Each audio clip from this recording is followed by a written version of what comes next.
India big news 7 सिर्फ सच के साथ।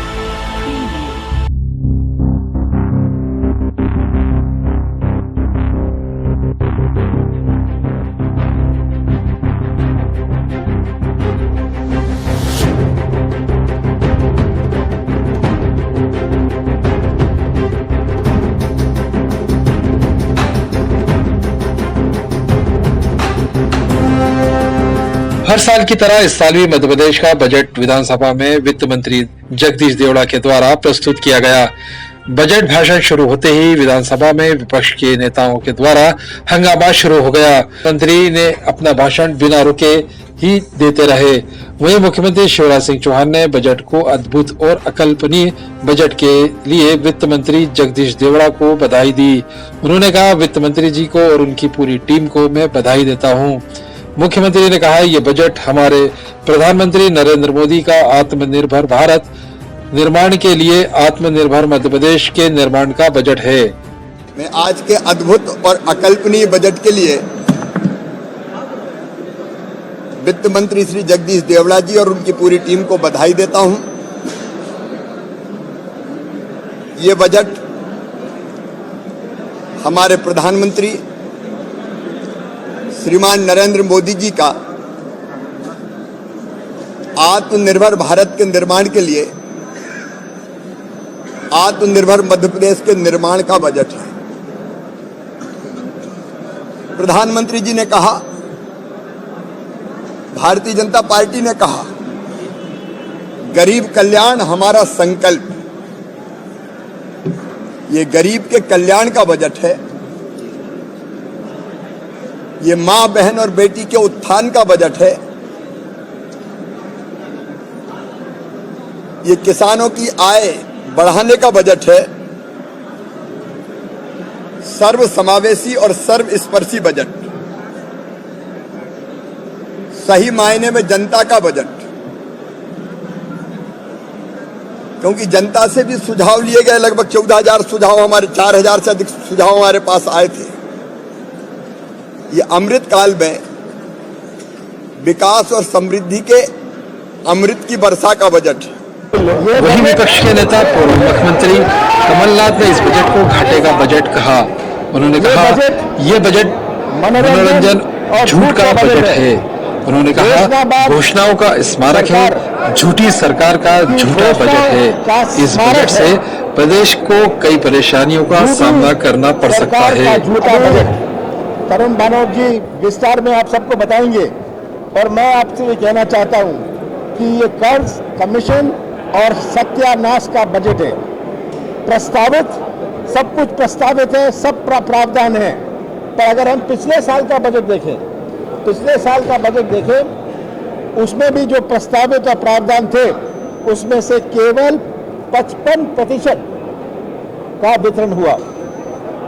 तो ये पिछले साल की बजट की ये तुलना कर लें, और ये बजट तो केवल 3 महीने का है। केवल चुनावी घोषणा, गुमराह और कलाकारी का बजट है। इसमें साफ बात ये है कि जो कुछ भी कह लें, जो प्रस्तावित हो, जो प्रावधान हो, पिछले साल 90 लाख नौजवान मध्य प्रदेश में बेरोजगार थे। इस साल 1 करोड़ नौजवान बेरोजगार हैं। पिछले साल कितने स्कूलों में शिक्षक नहीं थे, अस्पतालों में डॉक्टर नहीं थे। ये इसकी संख्या 25% बढ़ी है। और ये बजट केवल एक फॉर्मेलिटी थी कि इसको कर दें और जनता को किसी ना किसी तरह मूर्ख बनाएं। ये बजट की पूरी एनालिसिस करके तरुण भानोट जी आपको बताएंगे। गृह मंत्री नरोत्तम मिश्रा ने कहा कि मैं इस हाउस का दुर्भाग्य देखता हूं कि प्रदेश की जनता बजट भाषण सुनना चाहती थी, लेकिन दुर्भाग्यवश विपक्ष के द्वारा सदन में जिस तरह से हंगामा किया जा रहा था, बजट अच्छे से सुनाई नहीं दिया। गृह मंत्री ने कहा, यह बजट राम राज्य की कल्पना को साकार करता है। और ये पहला तो मैं इस हाउस का ये दुर्भाग्य मानूंगा कि जिस बजट को प्रदेश की जनता सुनना चाहती थी, उस बजट पर भी विपक्ष हो हल्ला करता है। आपने पिछले 3.5-4 साल में 3 साल में एक भी सारगर्भित बहस विपक्ष की नहीं सुनी होगी। इनको भी अवसर मिलता है बोलने का, इनका भी समय निर्धारित होता है, लेकिन उसमें बोलना नहीं है, हो हल्ला करना है। ये दुर्भाग्य है प्रदेश की जनता का। जहां तक बजट का सवाल है, तो बजट ने राम राज्य की कल्पना को साकार किया।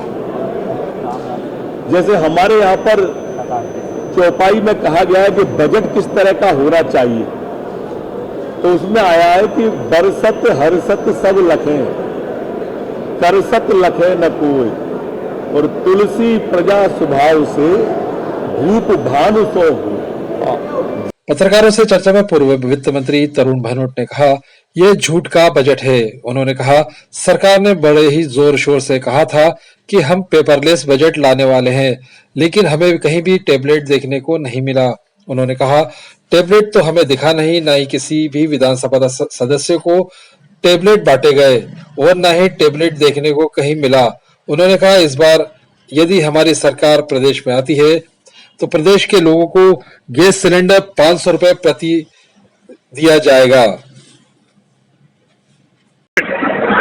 शुरुआत में इससे करूंगा कि सरकार बड़े जोर शोर से ये बात कर रही थी कि इस वर्ष हम पेपरलेस बजट लाने वाले हैं, और पेपरलेस बजट की सच्चाई तो सदन में मुझे उपलब्ध कराया गया वो यह बजट का भाषण है। वो टैबलेट तो मुझे दिखा नहीं, और वो सिर्फ एक षड्यंत्र था कि गुमराह करके सम्मानित सदस्यों के पास तक वो टैबलेट नहीं पहुंचे। वित्त मंत्री जी अपने झूठ का पुलिंदा सदन के सामने रख दे। जब हमने मांग की कि परंपरा रही है कि सदस्यों को बजट भाषण के साथ साथ वित्त मंत्री महोदय पढ़ते हैं, और ये हमने भी पालन किया था, हम कॉपियां उपलब्ध कराते हैं, तो कोई टैबलेट तो नहीं मिला। ये एक झूठ से भरा हुआ पुलिंदा जिसे वित्त मंत्री महोदय अपना बजट भाषण कहते हैं, ये मुझे प्राप्त हुआ। विस्तार से निश्चित तौर पर हम सदन के अंदर जब 13 तारीख को होली के अवकाश के बाद चर्चा होगी तो जवाब देंगे, परंतु जो कुछ प्रमुख मुद्दे हैं वो मैं जरूर आज आपके सामने रखना चाहूंगा। 18 साल से लगातार माननीय शिवराज सिंह जी की ये भारतीय जनता पार्टी की सरकार मध्य प्रदेश में झूठ परोस रही थी। हमें उम्मीद थी कि इनको कुछ लाज आएगी, शर्म आएगी। जब बेरोजगारी चरम पर है, जब महंगाई चरम पर है, जब हमारा कोई ऐसा वर्ग नहीं है जो परेशान नहीं है, किसान आत्महत्याओं में मध्य प्रदेश नंबर 1 पर है, जब हमारी माताएं बहनें बढ़े हुए बिजली के दाम से, जब हमारी माताएं बहनें महंगे घरेलू गैस के सिलेंडर से, और छोटे छोटे काम धंधा उद्योग करने वाले लोग जो अपने साथ साथ लाखों लोगों को रोजगार का सृजन करते थे, वो सब घाटे में चले गए। स्वास्थ्य मंत्री प्रभुराम चौधरी ने कहा, ये बजट मध्य प्रदेश के विकास के लिए, नारी शक्ति को आत्मनिर्भर बनाने के लिए और युवाओं के लिए, मध्य प्रदेश के सारे लोगों के लिए ये सबसे अच्छा बजट है। मंत्री जी, आज जो विधानसभा में बजट सत्र पेश हुआ, उसको लेकर विपक्ष ने गंभीर आरोप लगाते हुए कहा कि जो बजट आया है वो सही बजट नहीं आया है। क्या कहना है आपका? देखिए, मध्य प्रदेश के विकास के लिए, नारी शक्ति को आत्मनिर्भर बनाने के लिए, युवाओं के लिए ये सबसे अच्छा बजट है। मध्य प्रदेश के मैं मुख्यमंत्री जी के नेतृत्व में वित्त मंत्री जी ने जो बजट पेश किया है, उसमें जैसे लाडली बहना जैसी एक महत्वपूर्ण योजना जो कि पूरे महिलाओं के सम्मान बढ़ाने के लिए और उनके विकास के लिए योजना बनाई गई है। युवाओं का भी, कृषि के क्षेत्र में भी पूरा इसमें ध्यान रखा गया है। कांग्रेस विपक्ष का कहना है कि इस बार जो बजट है वो बिगड़ गया है। जहां पर लाडली बहना और लक्ष्मी योजना के लिए जो राशि दी जा रही है, उसके साथ ही सरकार ने सिलेंडर के दाम भी बढ़ा दिए उसके साथ ही साथ। नहीं, देखिए, ऐसा है कि जितनी जो आज बजट पेश किया है ये बहुत महत्वपूर्ण बजट है, और ये बिल्कुल मध्य प्रदेश आज आत्मनिर्भरता की ओर बढ़ रहा है। जहाँ देश के प्रधानमंत्री आदरणीय नरेंद्र मोदी जी के नेतृत्व में भारत का विकास हो रहा है, उसी तरीके से आज मध्य प्रदेश का चौमुखी विकास हो रहा है। विपक्ष ने यह भी आरोप लगाया है कि जिस तरीके से कर्जा लेकर लोन लेकर बजट बनाया गया है, ये जनता पे भारी प्रदेश की जनता पे बोझ है। नहीं, जो वो विपक्ष के तो निराधार आरोप हैं, अब वो तो कुछ है, उनको कहने के लिए कुछ बचा नहीं, क्योंकि भारतीय जनता पार्टी की सरकार ने सभी वर्गों के हितों के लिए, चाहे गरीब वर्गों की हम बात करें, अनुसूचित जाति जनजाति के वर्ग की हम बात करें, या हमारे पिछड़े वर्ग की हम बात करें, युवाओं की बात करें, महिलाओं के सम्मान की हम बात करें, बुजुर्गों के लिए, हर वर्ग का बजट में पूरा ध्यान रखा गया। डबरा से विधायक सुरेश राजे ने अपनी प्रतिक्रिया देते हुए कहा, यह बजट समझ से परे है। उन्होंने कहा, यह बजट युवाओं के लिए कुछ दिखता है, न मजदूरों के लिए मुझे कुछ दिखा, न पेंशनर्स के लिए। उन्होंने कहा कि इस बजट को चुनावी बजट कह सकते हैं। सरकार ने पूरी कोशिश की है कि हम इसको चुनावी बजट बनाएं। मेरा ऐसा मानना है, जनता बहुत समझदार होगी। देखिए साहब, इस बजट में आप यहाँ से शुरू करें, न तो मजदूर के लिए कुछ है, न व्यापारी के लिए कुछ है, न कर्मचारी के लिए कुछ है, न युवा के लिए कुछ है। और जहाँ तक सवाल गृहिणी का है कि महिलाओं के लिए, और ये जो लाए हैं हमारी बहना योजना, लाडली लक्ष्मी और लाडली बहना, अब लाडली लक्ष्मी का दूसरा रूप है ये।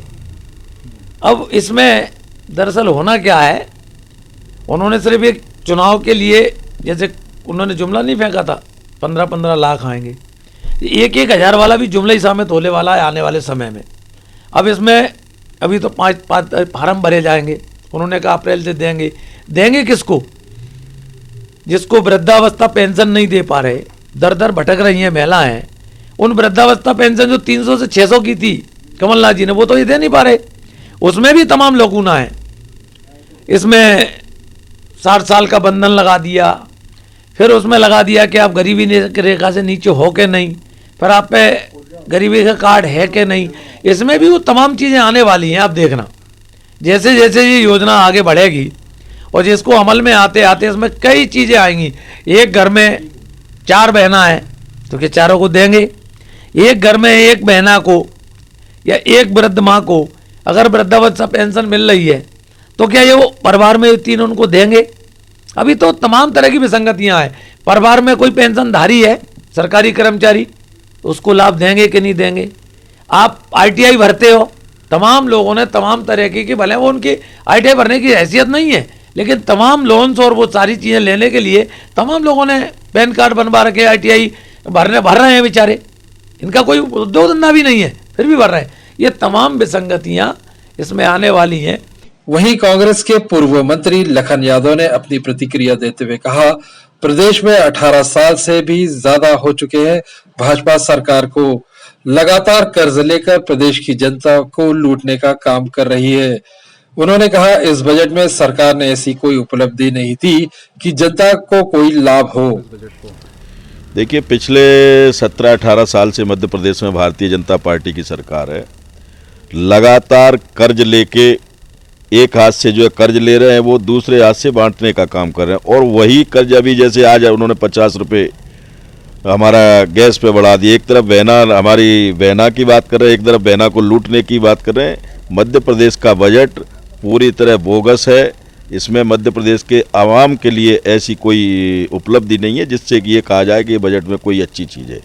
क्या लगता है 2023 का चुनाव समीप आ चुका है और ये जो बजट आई है कि चुनावी बजट में आप इसको गिनते हैं? मैंने कहा ना कि इस समय उनका जितने भी जो मध्य प्रदेश में काम कर रहे हैं भारतीय जनता पार्टी, उनका एक ही मोटो, एक ही एजेंडा, एक ही मिशन है कि मध्य प्रदेश में 2023 में ज़्यादा से ज़्यादा वो सीटें जीतें।